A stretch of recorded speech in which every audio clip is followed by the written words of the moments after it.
ভাই এই ঈদে একসাথে 17টা মুভি রিলিজ হওয়ার কথা থাকলেও শুধু রিলিজ হয় প্রিন্স, দম, রাক্ষস, প্রেসার কুকার সহ বনলতা এক্সপ্রেস, যেগুলোকে আমি ঈদের প্রথম দিন থেকেই এক এক করে দেখা শুরু করি এবং অবশেষে ফাইনালি 5টা সিনেমাকেই দেখে শেষ করলাম। দাঁড়াও না একবার ভাই। তাই আজকে আমরা জানবো শাকিব খান, সিয়াম নাকি আফরান নিশু কে এই ঈদের সেরা মুভি দিয়েছে। সবকিছুই জানবো, শুধু ভিডিওটার সাথেই থাকুন। ওয়েল, বক্স অফিস নাম্বার অনুযায়ী যদি দেখি তাহলে যেখানে দমের কালেকশন 2,61,00,000 টাকা, বনলতা এক্সপ্রেসের 2,18,00,000, প্রিন্সের 1,59,00,000, রাক্ষসের 1,50,00,000, তো প্রেসার কুকারের 86,60,000 টাকা। মাদার ফাকার।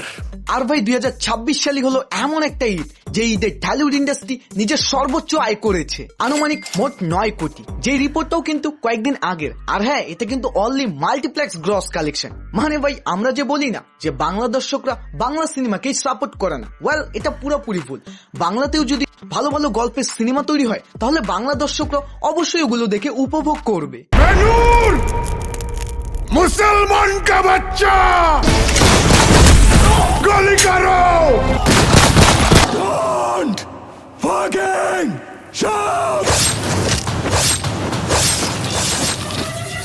এবং বর্তমান যে হলের সংখ্যাগুলো আছে ওগুলো বেশি না, প্রত্যেকটা জেলায় যদি শুধুমাত্র একটা করে মাল্টিপ্লেক্সও থাকে, ভাই ওই যে আমরা বাংলা সিনেমায় 100 কোটির স্বপ্ন দেখি না, ওটা কালেক্ট করা তাহলে কোনো ব্যাপারই হবে না।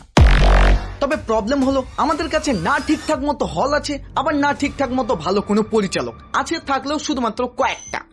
But come to the main point, কোন সিনেমার কালেকশন দেখেই কিন্তু ওই মুভিটাকে সেরা বা খুবই ভালো হয়েছে এমনটা না। ধরুন একদিকে যদি রাখা হয় পুষ্পা 2 তো অন্যদিকে আবেশাম, তাহলে কিন্তু আমি নো ডাউট আবেশামকেই চয়েস করব।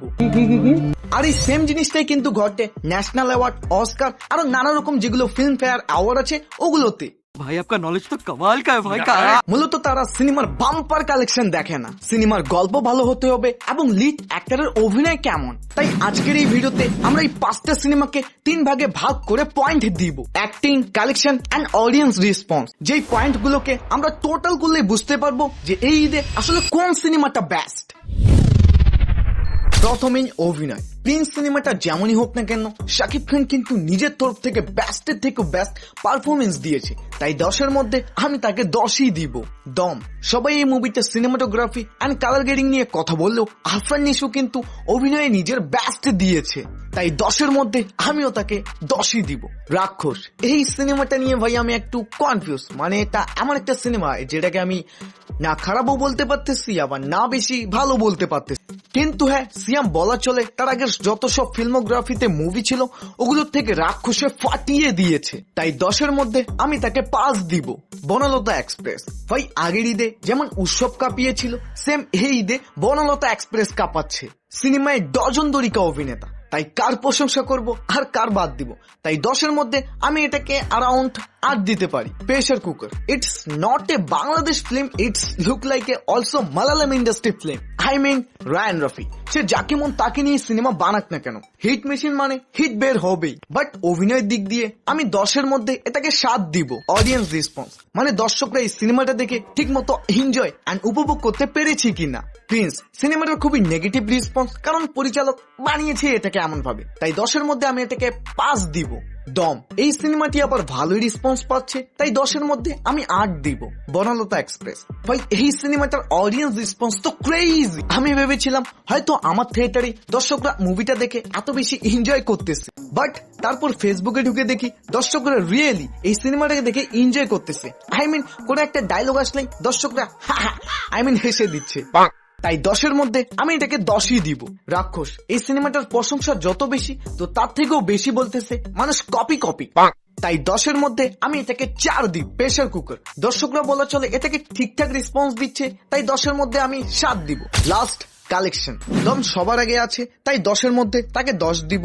বনলতা এক্সপ্রেস সেকেন্ড পজিশনে আছে, তাই আমরা তাকে 9 দিব। প্রিন্সকে আমরা দিব 10-এর মধ্যে 8, রাক্ষসকে দিব 7, তো প্রেসার কুকারকে আমরা দিব 6।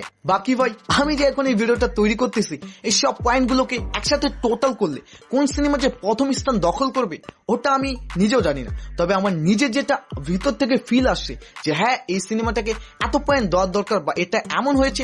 আর হ্যাঁ, এটা কিন্তু সম্পূর্ণ আমার নিজস্ব মতামত। আপনার মতামত অনেক ভিন্ন হইতে পারে, কারণ সবারই তো ভাই আর একই জিনিস পছন্দ হয় না। বাকি কমেন্টে জানাও কোন সিনেমা টপ 1 থেকে টপ 5 পর্যন্ত পজিশন ধরে রেখেছে। সাবস্ক্রাইব না করলে কেমনে হবে রে ভাই? New DJI microphone only for you.